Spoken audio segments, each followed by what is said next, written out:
Hello दोस्तों, आप सभी का स्वागत है हमारे यूट्यूब चैनल एसएससी कोचिंग पे।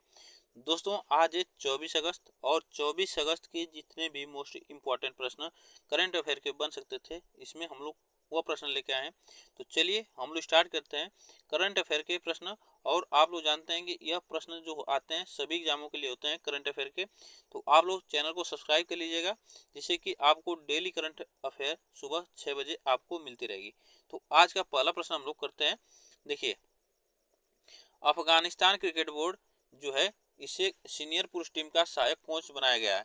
तो बताइए, अफगानिस्तान क्रिकेट बोर्ड के किसे सीनियर पुरुष टीम का कोच बनाया गया है? तो याद रखिएगा, यह सहायक कोच है। आर श्रीधर, रामाकृष्ण श्रीधर को बनाया गया है। अगर मुख्य कोच की बात की जाए तो मुख्य कोच है जो कि जोनाथन ट्राट है। जोनाथन ट्राट है, यह मुख्य कोच है। ठीक, यह आप याद रखिएगा। इनके बारे में थोड़ा सा जान लेते हैं। देखिए, अफगानिस्तान क्रिकेट बोर्ड भारत के पूर्व फील्डर कोच आर श्रीधर को सीनियर पुरुष टीम का सहायक कोच नियुक्त किया गया है। बता दें कि यह श्रीधर जो है न्यूजीलैंड के खिलाफ एकमात्र टेस्ट जो है होने वाला है, और दक्षिण अफ्रीका के खिलाफ 3 मैचों की वनडे सीरीज के लिए टीम से जुड़ेंगे। ठीक, इतनी बातें आपको याद रखना है। उत्तर प्रदेश, यहाँ पे उत्तर प्रदेश मेरठ जिले में 24 अगस्त को खेलो इंडिया अस्मिता विश्व लीग जो कि पश्चिमी क्षेत्र शुरू होगा। तो याद रखिएगा, यहाँ पे कहाँ पे होगा? तो मेरठ में होगा खेलो इंडिया अस्मिता विश्व। ठीक, चलिए आगे चलते हैं। सूचना और प्रसारण मंत्री जो है अश्विनी वैष्णव ने create in India challenge season 1 का शुभारंभ किया है। तो आपसे पूछा जा सकता है कि सूचना और प्रसारण मंत्री कौन है? तो अश्विनी वैष्णव है, और इन्होंने उद्घाटन किया है create in India challenge season 1 का। ठीक, आगे चलते हैं। Lausanne diamond league, Lausanne diamond league प्रतियोगिता में पुरुषों की भाला फेंक स्पर्धा में किसने दूसरा स्थान हासिल किया है? तो यह दूसरा स्थान किसने हासिल किया है? तो याद रखिएगा, यह दूसरा स्थान जो चल रहा है लुसाना डायमंड लीग प्रतियोगिता में, नीरज चोपड़ा ने यह स्थान दूसरा स्थान हासिल किया है, जिन्होंने भाला फेंक में 89.49 मीटर यह भाला फेंके थे। इनका दूसरा स्थान आया था। आगे चलते हैं इनके और जानते हैं इसकी जानकारी के बारे में। तो देखिए, ग्रेनाडा के एडरसन पीटरसन ने 90.61 मीटर थ्रो के साथ प्रथम स्थान हासिल किया है, जबकि जूलियन बेबर ने 87.08 मीटर के साथ तीसरा स्थान किया है। तो ये भी आपको याद रखना है, ठीक ना। लुसाने डायमंड लीग इसमें यह हासिल किया है। ठीक, आगे चलते हैं। प्रसिद्ध संगीतकार उत्तम सिंह और पार्श्व गायिका के एस चित्रा को 28 सितंबर 2024 को मध्य प्रदेश सरकार द्वारा राष्ट्रीय लता मंगेशकर पुरस्कार से सम्मानित किया जाएगा। तो याद रखिएगा, यह किसे सम्मानित किया जाएगा? तो उत्तम सिंह और पार्श्व गायिका हैं के एस चित्रा को सम्मानित किया जाएगा राष्ट्रीय लता मंगेशकर पुरस्कार से। कौन सा राज्य यह सम्मानित करेगा? तो यह मध्य प्रदेश सम्मानित करेगा। ठीक, आगे चलते हैं। यहाँ पे देखिए, हाल ही में किस देश में हनुमान जी की 90 फीट की ऊंची कांस्य प्रतिमा जो है स्टैचू ऑफ यूनियन का उद्घाटन किया गया? यह अमेरिका में किया गया। कहाँ पे? अमेरिका में किया गया है। 90 फीट की कांस्य प्रतिमा है हनुमान जी की, इसे नाम दिया गया है स्टैचू ऑफ यूनियन। ठीक, आगे चलते हैं। किस अफ्रीकी देश में दुनिया का दूसरा सबसे बड़ा हीरा मिला है? तो यह आपको बताना है, किस अफ्रीकी देश में दुनिया का सबसे बड़ा हीरा मिला है? तो वह मिला है बोत्सवाना में। कहाँ पे? बोत्सवाना मिला है। तो यह भी आपको याद रखना है। चलिए थोड़ा सा जानते हैं इसके बारे में। देखिए, बोत्सवाना में दुनिया का सबसे बड़ा हीरा मिला है, जो कनाडा की खनन कंपनी को लुकारा डायमंड की एक कैरो खदान में 2492 कैरेट का हीरा मिला है। 2492, ये भी आपको याद रखना है, 2492 कैरेट का हीरा मिला है। और यह कनाडा की जो कंपनी है, खनन कंपनी, जो लुकारा डायमंड यह कंपनी है, ये भी आप याद रखिएगा। ठीक, और इससे पहले जो हीरा मिला था 1905 में साउथ अफ्रीका में, जो कि वह उसका कैरेट जो था 3106 कैरेट, वो कनिन डायमंड के साथ के बाद अब तक का सबसे बड़ा हीरा है। तो यह 3106 कैरेट का हीरा है, यह सबसे बड़ा हीरा है अब तक का। चलिए आगे चलते हैं। वक्फ संशोधन जो है विधेयक 2024 पर संयुक्त संसदीय समिति की पहली बैठक 22 अगस्त को कहाँ पे हुई? तो नई दिल्ली में हुई। कहाँ पे हुई? नई दिल्ली में। ये भी आपको याद रखना है। देखिए, पीएम गति शक्ति पहल के अंतर्गत नेटवर्क प्लानिंग समूह की 77वीं बैठक कहाँ आयोजित की गई? तो याद रखिएगा पीएम शक्ति पहल के अंतर्गत नेटवर्क प्लानिंग समूह की 77वीं बैठक जो आयोजित की गई, यह नई दिल्ली में इसे आयोजित किया गया। आगे चलते हैं। राजधानी दिल्ली में create in India challenge season 1 का शुभारंभ किसने किया? तो अश्विनी वैष्णव ने किया है। अश्विनी वैष्णव ने, यह प्रसारण मंत्री हैं, इनको भी आपको याद रखना है। चलिए यह देखिए सूचना और प्रसारण मंत्री हैं अश्विनी वैष्णव, जो कि 23 अगस्त को नई दिल्ली में क्रिएट इंडिया चैलेंज सीजन 1 का शुभारंभ किया है। आगे चलते हैं। भारत और किस देश के बीच द्विपक्षीय और गैर बाध्यकारी आपूर्ति व्यवस्था की सुरक्षा का समझौता हुआ है? तो वह समझौता हुआ है किसके साथ? तो यह अमेरिका के साथ हुआ है, ठीक ना, अमेरिका के साथ हुआ है, ये भी आप याद रखिएगा यहाँ पे। चलिए यहाँ पे देखिए, भारत और अमेरिका ने द्विपक्षीय गैर बाध्यकारी आपूर्ति व्यवस्था की सुरक्षा का समझौता किया है। इस समझौते से दोनों देशों को राष्ट्रीय सुरक्षा आवश्यकताओं को पूरा करने के लिए एक दूसरे के आवश्यक औद्योगिक संसाधन प्राप्त करने में सहायता मिलेगी। तो औद्योगिक संस्थान जो संसाधन है उसको प्राप्त करने में सहायता इससे मिलेगी। आगे चलते हैं। किस महत्वपूर्ण घटना के कारण राष्ट्रीय अंतरिक्ष दिवस की घोषणा की गई? तो राष्ट्रीय अंतरिक्ष दिवस कब मनाया गया? तो 23 अगस्त को। तो 23 अगस्त को राष्ट्रीय अंतरिक्ष दिवस मनाया गया और यह चंद्रयान 3 की सफल लैंडिंग के बाद यह 23 अगस्त को राष्ट्रीय अंतरिक्ष दिवस घोषित किया गया। तो ये भी आपको याद रखना है। चलिए आगे चलते हैं। देखिए 23 अगस्त 2023 को चंद्रमा के दक्षिणी ध्रुव क्षेत्र पर चंद्रयान 3 मिशन की सफल लैंडिंग के बाद प्रधानमंत्री नरेंद्र मोदी द्वारा इस दिन की आधिकारिक घोषणा की गई। ये भी आप याद रखिएगा। ठीक, आगे चलते हैं। किस वैज्ञानिक को विज्ञान रत्न पुरस्कार 2024 प्राप्त हुआ है? तो बताइए किस वैज्ञानिक को विज्ञान रत्न पुरस्कार 2024 प्राप्त हुआ है? तो याद रखिएगा यह प्राप्त हुआ है प्रोफेसर गोविंद राजन पद्मनाभम को प्राप्त किया गया है, ठीक ना, यह विज्ञान रत्न पुरस्कार 2024 का।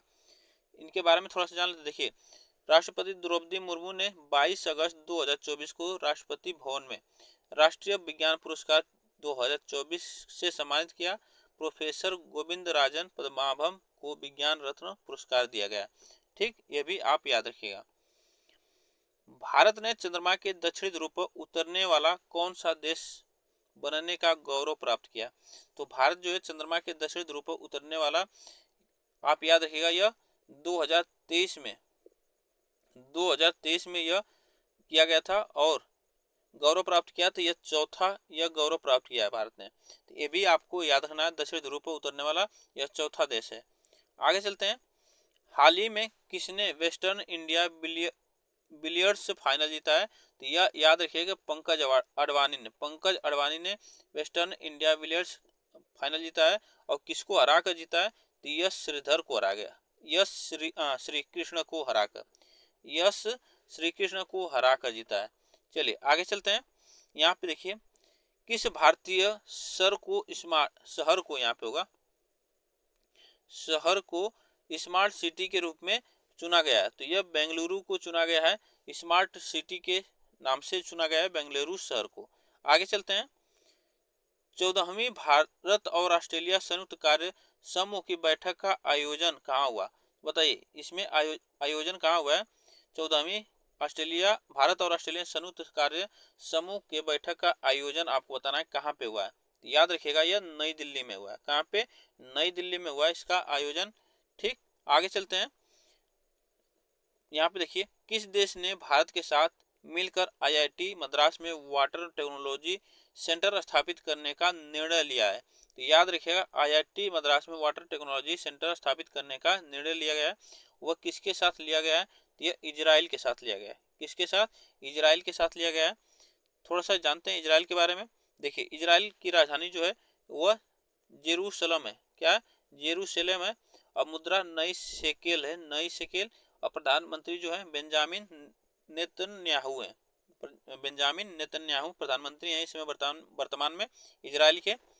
नेक्स्ट क्वेश्चन है वाराणसी में भारत डेनमार्क सहयोग परियोजना के संदर्भ में SLCR का क्या अर्थ है? बताइए यह भारत डेनमार्क सहयोग में परियोजना जो चल रही है, इसमें SLCR का अर्थ आपको बताना है। तो क्या है इसका अर्थ है स्वच्छ नदियों पर स्मार्ट प्रयोगशाला।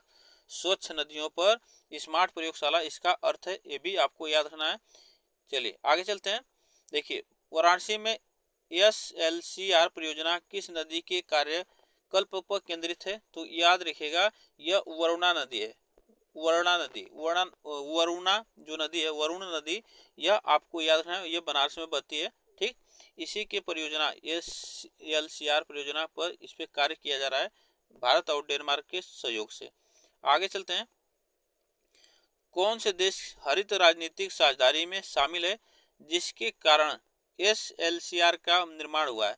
तो आपको बताना है यह है भारत और डेनमार्क। भारत और डेनमार्क है जो कि SLCR का निर्माण हुआ है। आगे चलते हैं, इसके बारे में जानते हैं। डेनमार्क की राजधानी जो है कोपेनहेगन है। कोपेनहेगन डेनमार्क की राजधानी है। और मुद्रा क्या है? डेनिश क्रोन है। क्या? Danish krone. और प्रधानमंत्री कौन है? मेटे फेडरिक्सन है। ये भी आपको याद रखना है। चलिए, भारत के किस राज्य में खेलो इंडिया अस्मिता योगासन लीग शुरू की गई?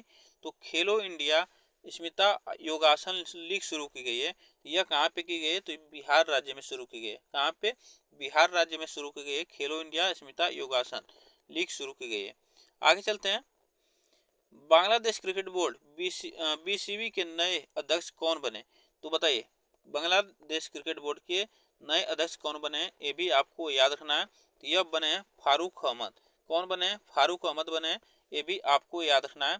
और इससे पहले कौन थे? तो इससे पहले थे नजमुल हसन यह पापोन थे। यह इससे पहले जो थे ये इन्होंने इस्तीफा दे दिया है। चलिए याद देखिए, पूर्व अध्यक्ष जो थे इससे पहले नजमुल हसन थे। राजधानी जो बांग्लादेश की ढाका है। मुद्रा क्या? बांग्लादेशी टका है। ये भी आप याद रखिएगा।